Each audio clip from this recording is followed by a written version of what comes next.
I mean, like what was really interesting about the show is a lot of times when you're working on a big feature, you have these action set pieces, and then the emotional journey of the characters sort of take place through these action set pieces, and the this is really the reverse of that.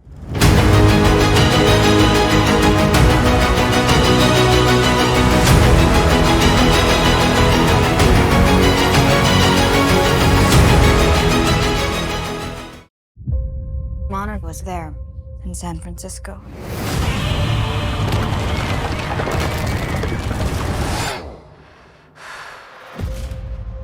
When the whole city was coming down, these guys were taking pictures, like they'd been waiting for it.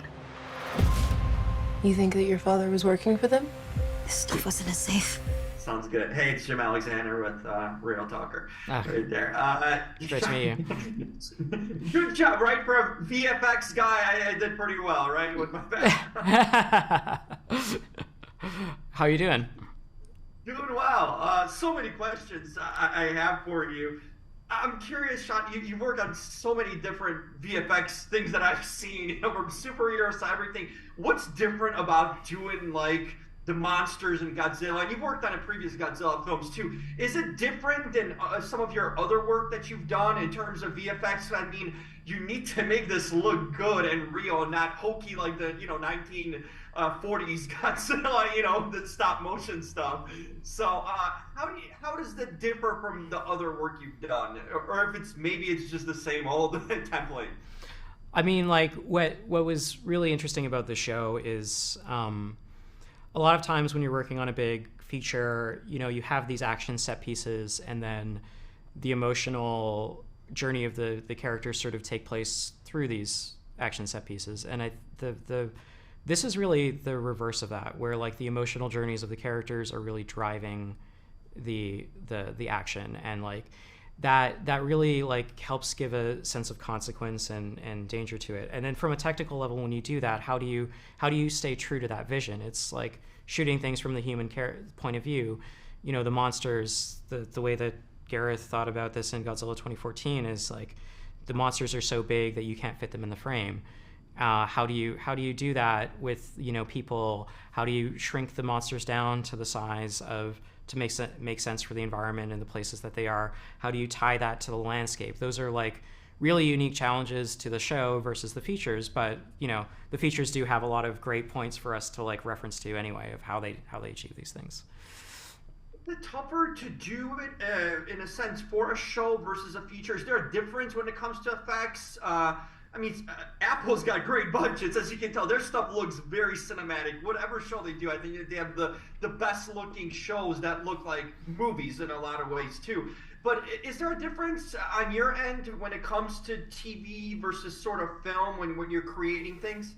There's like the really boring stuff of budget, like you're taking a budget which is like a really healthy, amazing budget, but you're stretching it across 9 hours of content. So you need to think about, and that's like where there's points where I was like looking at some of the scenes and I'm like, oh, I wish this was a little longer and stuff. And then I like, I looked back at where we ended up at, and I'm like, what? But we got back to the characters and their reactions more because of this constriction. And like, I actually am starting to come around to like, maybe this is a better way to do this. It's an interesting thing. And and episodic has a lot of other technical challenges, like you have a shorter schedule that you're working with typically, and we had a great schedule. We had a great amount of time to work on this stuff, but we did have like potential bottlenecks. So in this case, typically a Godzilla film, they would work with like 5 or 6 vendors. Like Godzilla versus Kong had, I think, like four vendors total, subcontracted studios working on it. We had 15 across the world. We had like the count that I've been told is somewhere over 1,000 people working on it. It's just about like, how do you get all of this stuff out there to as many people as possible to get it back to you in an episodic form, and then that becomes one of the tricks of how do you make that feel coherent, and just the answer is just like a lot of really talented artists all over the planet who made this possible. Makes sense. Well, it looks good, and you did a heck of a job. Excited to see what you have remaining, for the future episodes. But keep on doing the good work. Thank you so much. Glad you enjoyed it.